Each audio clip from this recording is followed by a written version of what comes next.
I know that the mayor has to leave and wanted to make a few comments, and then I think we'll ask Representative Omar to come forward, and we'd love to hear from her as well. Thank you. Thank you, Madam Chair, and thank you for letting me speak in your committee. And I do have a meeting at 11, but I will stay for as many of the presentations as I can because this information has been so useful today. Thank you for calling this. The last few weeks have been dizzying, I think, for the city of Minneapolis and for the entire country. I do think that's by design. But to keep us on our toes, I think the presentations today have highlighted the slipshod nature of the work coming out of the White House at the moment. To be frank, the executive orders and some of the other things the president is doing are just full of holes. I would suggest at some point we drive a truck through those holes, but that's a conversation for another day. But what I'm also seeing from the community that's here, from the presentations that are being shown, we in Minneapolis are not dizzy. And the fact that we are here today as leadership of the city, we are not dizzy. We are doing what we've always done, which is come together in a time of difficulty for the people of our city. I wrote a letter asking leadership of the city to assess our risks, assess what might be coming from the federal level, as well as recommendations for what we can do. I think we're getting a lot of good suggestions and recommendations here today. I, like many of you, have been in daily contact with our leadership, with advocates, with one another to talk about what we can do together moving forward. And I think, and again, Madam Chair, I appreciate you bringing this meeting here together today as a result of that. And while the attempt to dizzy people might be obvious, I think it's not surprising. President Trump is doing what he said he would do on the campaign trail. He's increasing authoritarianism with disregard for and attacks on the fundamentals of our democracy. I think some of the constitutional challenges that have already been raised will not be the first, are the first, but may not be the last in this administration. And history has provided a playbook to the leadership of this administration that includes scapegoating immigrants and includes scapegoating people who are not Christian, among also, attacking the media and trying to silence voters and a whole host of other things that are happening. And in the middle of all of that, in the sights of this administration, are cities, including ours. I think that's been made clear today. And we are standing strong. I know that there will be a consideration later of a council resolution and staff direction, and I appreciate those being brought forward and those being strong statements about who we are as a people and who we are as a city. And I just, I lend a voice of support to the actions that you can and will take today, and I appreciate that a lot. And I appreciate the folks who've come here today, both to witness presentations and give them, because the more information we have, the more information we share with one another, and the more actions we decide to take together, the even stronger we will be. So thank you, Madam Chair. I really appreciate this today. Thank you very much, Mayor. I'm going to ask Representative Omar if she would. I think you have to walk all the way around.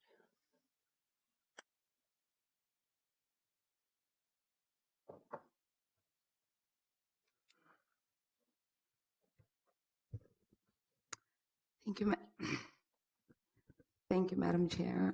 Thank you, committee members. As you stated, my name is Ilhan Omar. I'm a state representative in District 60B and a resident of Minneapolis. I recently had an opportunity to travel to Turkey, and as I left Thursday night, and we were in line to board the plane, and there were ICE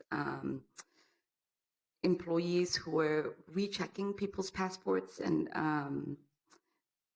they were asking few of us to re-identify ourselves. And there was a woman in line with two of her children ahead of us, and she's Iranian, of American citizen with her children, and the agent checks her passport, gives it back to her. As she's walking away, I hand my passport to the agent. She comes back and she says, I'm Iranian. If I leave, would I be able to come back in? And he said, yes, you're a citizen. And I started crying because the days leading up to me leaving, I had those same feelings. If I left, would I be let back in? And as soon as I landed, I put on Facebook, they let me back in. We in Minnesota know that this travel ban, this Muslim ban, this refugee ban directly harms those seeking refuge in America by preventing and separating families and communities from being united. Since this ban was instituted, I've heard directly from mothers who've been separated from their children, husbands who are not able to see their wives, and countless others who are wondering if they will ever be united with their families again. Many family members in our communities have already undergone an exhaustive and thorough vetting process, detailed background checks for months and even years. And I know this to be true because I went through it myself with my family 20 years ago. This ban on refugees is rooted in racism and Islamophobia. It perpetuates harmful misconceptions about refugees and immigrants and people of diverse religions and backgrounds. The ban, formulated and implemented haphazardly, just like our mayor was saying, by President Trump and his advisors, and Republicans, stands in direct opposition of what America stands for. It certainly is not what we here in Minnesota stand for. This ban endangers the lives of refugees attempting to reach America and American citizens living peacefully here and around the world. It strokes hate and preys upon our fear. I commend most of the people here that are trying to educate our community members because we know fear is rooted in ignorance and we must root it out. Our mayor says it's dizzying. I've been distressed and heartbroken. Fear is real for me and many of our community members of what this hateful executive order that has entrusted our nation into crisis. We must no longer think of ourselves as leaders unless we are willing to stand up and march in the streets with those that are struggling. So many Americans are taking to the streets to protest this executive action. So many of our leaders around this country are introducing legislation and council actions. What I'm urging my colleagues at the Capitol is for us to do the same. I know here in Minnesota, we're not as fortunate as the states like Washington or Massachusetts or California, where they are able to take bold stands and enact legislation that is able to defend us all. But I know that there are some things that we can do. My colleague, Senator Scott Dibble, has authored a resolution, and Representative Hornstein and myself will be doing one in the House. And I know that Senator Patricia Torres-Ray, myself, and others are looking at what we can have our governor do to protect those that are citizens and those that are seeking to be citizens of this nation in our state. I join our mayor in asking you all to do all that you can do that is within your powers. And I join all of you here in raising our voices and saying that refugee families like myself believe in our democracy, believe in our systems. We make great contributions. And I'm excited to learn that just last year, 1,400 Somali refugees arrived in Minnesota, joining their families that have already been here. And 3,000 other refugees from 25 nations have also joined us. I know that in Minnesota, there is 45,000 businesses that are owned by immigrants. And we are making great economic contributions.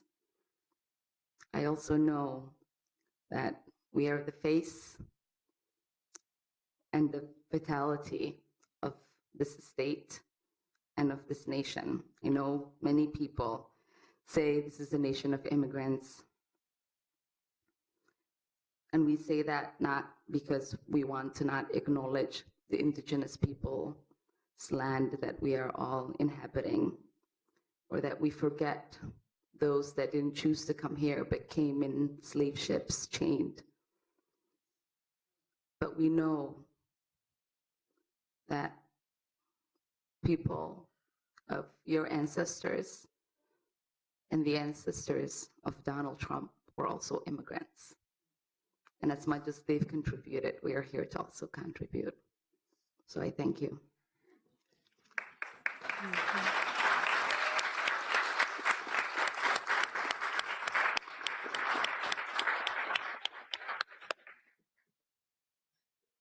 Thank you so much for joining us. And I know, Representative Omar, that you are traveling the world and inspiring so many around you. And we're just very thankful you were able to join us today. I will say it's probably hard for anyone to stand up after Representative Omar, but we do have a few other presenters. And I was going to ask, I'm not sure who is presenting from the advocates, a little bit more on the perspective from their organization on the executive orders. Looks like Robin Phillips, who's the Executive Director of Advocates for Human Rights. Thank you so much, the City Council of Minneapolis, Mayor Hodges, Representative Omar. And thank you for pointing out it is very difficult to follow Representative Omar. I'm going to remember that for the future. But start out really, and thank you, actually, I need to point out the leadership of City Attorney Susan Siegel. Thank you as well. I will try not to repeat the presentations of my colleagues. I really appreciate their thoroughness, but I'd like to just point out and maybe reinforce some of the human rights principles that are at stake here. Overall, these executive orders violate fundamental human rights standards and constitutional principles of non-discrimination. Discrimination based on religion and national origin not only violate principles of law and policy, but they undermine the concepts of human dignity. Importantly, as Representative Omar pointed out, they are discrimination. This is a ban on Muslims. They reflect generally a complete ignorance of Islam and the billions of people who practice this peaceful religion worldwide. We need to all stand up with our Muslim brothers and sisters in Minnesota, the United States, and around the world in rejecting all forms of Islamophobia. In addition to these obvious problems of discrimination, the executive orders attempt to shift the policy focus of refugee and asylum policy that has been in place since the end of World War II. They are focusing, as John Keller pointed out, on looking at benefits to the United States rather than the vulnerabilities and protection required of individuals seeking asylum, and rejecting family unification as a fundamental underpinning of this policy. And it's important to note that this standard is outside of the legal authority set by Congress.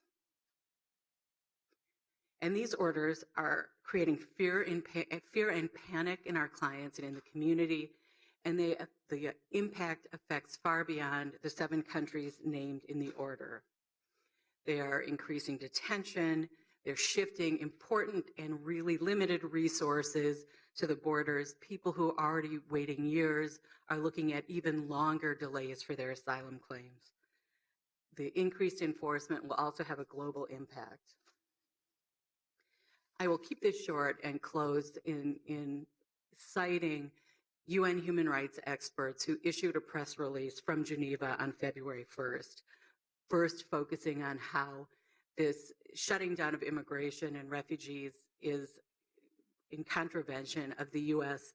commitments under its international human rights treaties, and then pointing out, now close, saying, quoting from the press release, "In the midst of the world's greatest migration crisis since World War II, this is a significant setback for those who are obviously in need of international protection.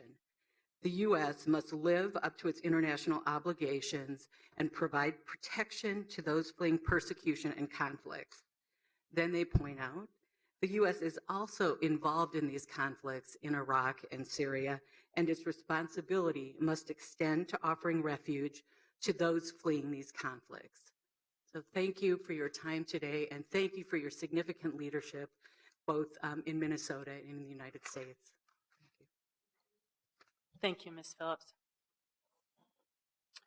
So I also wanted to invite up Teresa Nelson with the ACLU's Minnesota office. Madam Chair, members of the committee, it's an honor to be here. I really appreciate you asking me to come and speak. And I'll try not to also go over any of the ground that other people have. I just want to make 2 points. And with apologies to Susan Siegel, I don't recall whether or not you mentioned the Santa Clara County lawsuit when you were talking about lawsuits challenging sanctuary cities. Just to add that there is a second lawsuit that was very recently filed challenging the sanctuary city executive order as being an unconstitutional condition in violation of the spending clause, as well as a violation of separation of powers. So there are those 2 lawsuits happening. We've been hearing from other affiliates about cities around the country that are contemplating similar things, also contemplating submitting amicus briefs in those 2 lawsuits. And so I think as you're going forward, I would love to talk with you more about that kind of an option. The second thing I want to talk about is the executive order as it relates to ICE detainers. So Minneapolis does not have a jail. However, the city does, there are impacts both to city residents and the city's traffic enforcement, for example, can also have an impact on what Hennepin County does. Now, right now, Hennepin County has said that they will not honor ICE detainers. They've taken the position that they're unconstitutional. Whether that's going to change going forward in light of the executive order is difficult to say. And so that's why I think it's important to talk about the 1st, 2nd, 3rd, 4th, 5th, and 6th circuits of federal district courts have all held that ICE detainers are merely requests and that jurisdictions cannot hold people beyond when they would have to be released under state law. Despite this, there are some jurisdictions in Minnesota that do still continue to honor ICE detainers. The ACLU has a lawsuit against Nobles County right now where the district court recently found that the case was appropriate for trial, and our trial is scheduled for the end of March on that issue on behalf of a man who was held in jail for 10 days away from his newborn baby over Thanksgiving for simply because he had an ICE detainer. And so it is happening, and now how does Minneapolis play a role? One of the things that we hear a lot for a lot of jurisdictions is that police will often pull people over for no reason other than the registered owner of a vehicle is unlicensed. And so they're not enforcing any traffic violations that they've seen, simply an inference that the driver is likely unlicensed. And that is, given that people who are undocumented often drive without licenses, I'm not advocating that that's okay, but given that fact, a lot of people get scooped into the criminal justice system in that process. And what we hear is that that happens in Minneapolis quite a bit. It happens in other jurisdictions, and once you are in that system, once you're booked into jail, your fingerprints go to ICE. ICE issues a detainer if they think that you're somebody who is deportable, and that process kind of spirals out of control. And so that is something that you to be cognizant of. I want to applaud the city as well for looking at this issue, for exhibiting concern, and for the policies that you have that are designed to protect the relationship between the police and all of our communities. Thank you. Thank you very much, and thank you for joining us. And we have one final speaker, and we are really honored to welcome Jelani Hussein, who's the Executive Director of the Council on American Islamic Relations for Minnesota. Thank you so much. Mayors, commissioners, thank you for having me in the committee. My esteemed colleagues and activists and all of those who showed up today to be here, thank you for being here. I'll try to keep my comments as brief as possible. First and foremost, the Council on American Islamic Relations, or CARE Minnesota, is part of a national, largest American Muslim civil liberty organization, both advocacy and promoting justice. We have 35 chapters across the United States. And today we are leading the charge of not only educating our community about this ban, but also challenging this ban on the constitutionality and many of the other issues that has been raised already. At this moment, CARE has already filed a lawsuit. We believe that this ban is a direct attack on the most vulnerable communities in our society, both the immigrants as well as the Muslim community. The impact on the Muslims have been, as you heard from Representative Ilhan and many others, and John, it has been tremendous. It has created a great deal of fear, anxiety, from the children at schools to adults to individuals who have actually born here, who are worried about their ancestral connection to the 7 countries that have been identified. We have been overwhelmed in the past week and a half with calls from people here, individuals who are abroad, who are on their way here, who are concerned about what this means for them. We have received, obviously, many calls from people who identify themselves from Muslim majority countries that are not listed in the 7 above because the current ban actually allows for additions at any moment. The stories have been as horrific as having young kids who have been, as John mentioned, the 4-year-old and others, to grandmothers who could not unify with their family. We had a member of our Minnesota National Guard who is conflicted as he serves duty, and to have his brother, who's 15 years old, who will not be able to unify with him because of the ban. We have seen a great deal of chaos. As John mentioned, we've had opportunity to inform the community in many forums, and we've had things change very fluidly. I was in the same conversation on Friday, and people were giving me information on what was happening as things were changing. As many people may not know, immigration law is already a very complex law, and now it has just become extremely frustrating and complex, not only for those who know nothing about the law, but those who may even have a great deal of understanding. I want to just take a moment to recognize that this is an attack. This is the first wave of an attack. We believe there are going to be many things that will be drawn from this ban. We believe in the past few years there has been a rise of anti-Muslim organizing against Muslims in the country. They have already used this ban. They are going to use the momentum from this to continue to create policies. We are also concerned about a few things that already surfaced. The criminalization of Muslim organizations like my organization. There's already bills moving in states where there is a small or little Muslim population, including South Dakota and Mississippi, at the point to criminalize and to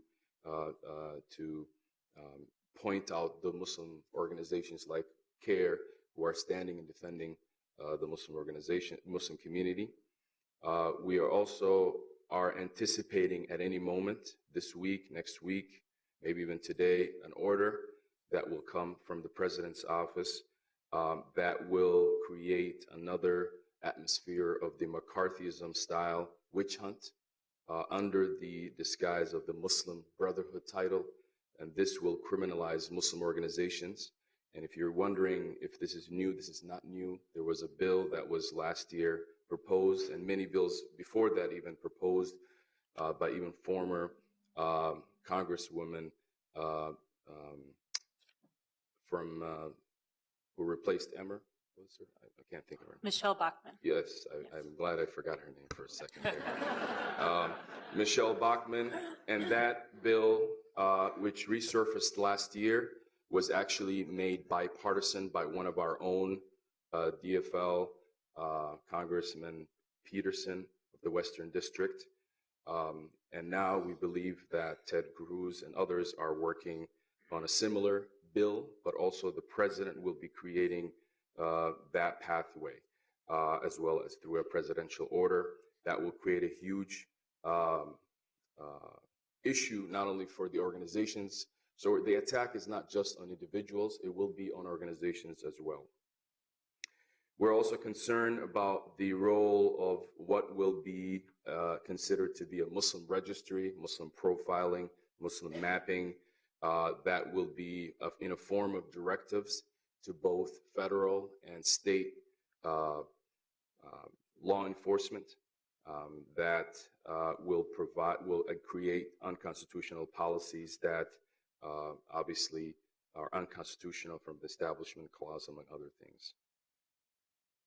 So this ban, as difficult it has been, I think we have also seen a tremendous and overwhelming support from this committee, from this council members, as well as the mayor from the city of Minneapolis, from faith leaders across the state of Minnesota and across the country, from the most esteemed civil rights and social liberty organizations, from individuals who have no affiliation to any organizations, who have not only showed up at protests, but have shared their frustrations in many ways possible, who have stood up to resist. And this, as difficult time it is, but it's also time to recognize that our nation is coming together. And in this process, I urge the city of Minneapolis and the many of the organizations to work toward building those bridges of those individuals who have been misled that this ban will actually make us safe. In contrary, it will actually give our enemies the propaganda tools they need to continue to recruit. Finally, I want to provide a few recommendations for the city of Minneapolis. Number one, I think with the fact that we don't know exactly what more presidential orders may come, anything that will create another chaos to possibly have some sort of a hotline or a place where someone can receive information. They may not necessarily answer all of their questions, but enough to at least clarify the information that is coming. That could be updated and perhaps in the different language forms that are necessary. And this was already mentioned by a speaker from Navigate Minnesota, but I think an emergency fund for the city legal department, but also for organizations who are addressing these issues and in these times. And then finally, I think we ask for the city to review the Minneapolis Police Department's relationship with the Joint Terrorism Task Force, as we have noticed other cities who have other police departments who have now withdrew their their relationship due to concerns about potential directives that may violate constitutional rights of Muslims. I just want to add, this ban has done many things. For example, many of Muslims from the 7 countries who are participants of the Global Entry Program, a program that you go through a screening process and an interview to expedite your travel process.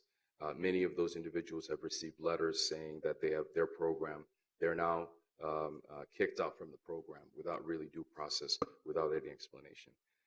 With that, again, I think we are at a moment in history where leadership is required, and the city of Minneapolis is not just leading just the city of Minneapolis, but an entire nation, entire country.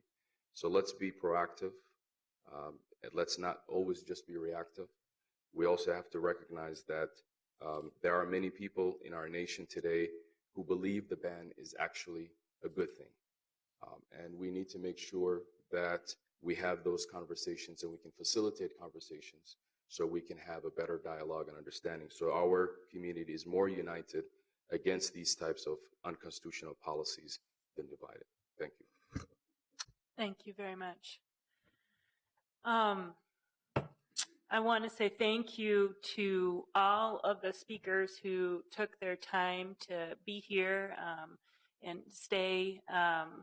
It is a lot of information, and we are very appreciative that you came to share your expertise with us, but also some of your recommendations on how the city of Minneapolis can do its part in this moment of showing leadership